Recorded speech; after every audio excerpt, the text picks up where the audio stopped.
So, ayun nga, nakapag-loss ako ng 5 kilograms since nag-water diet ako, nag-water fasting ako, like literally na tubig lang for 2 weeks I think.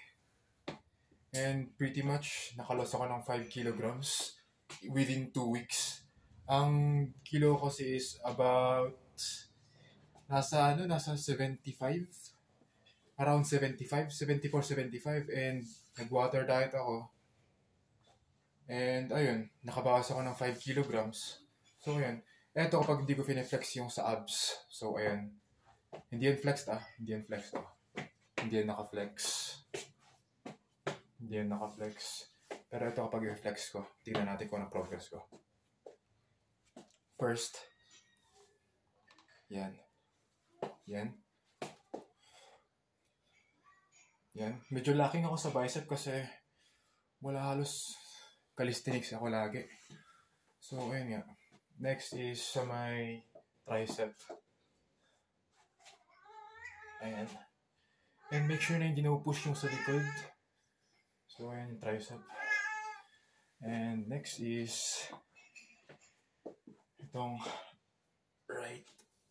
Ayan. Ayan ang tricep na right ko. And yung chest. Hindi ko kung paano mag-pose ng chest eh. Yung ba yung ganito? Yung gaganyan? Hindi ko kaya. Try natin. Ayan. Yan ang chest. Tapos yung back is ito.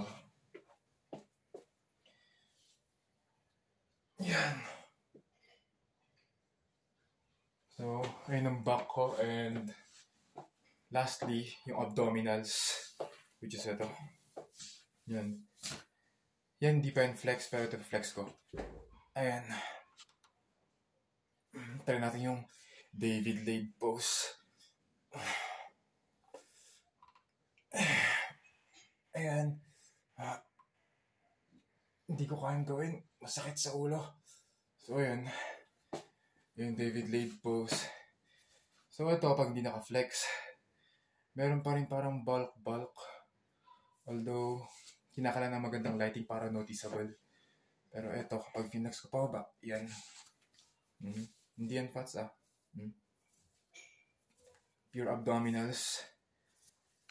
And sa tingin ko, kakaplank ko ata to. Like, 3 minutes lang na plank and so far ito yung nangyari sa akin. Like, nakalos ako ng certain weight. Although, hindi ko kaya kung paano posing ng lats. Hindi ko alam kung paano. Nahirapan ako or wala talaga akong lats. Although, nakagawa ko ng 13 strict pull-ups. So, ayun. Ito lang meron sa akin. Yan. Yan.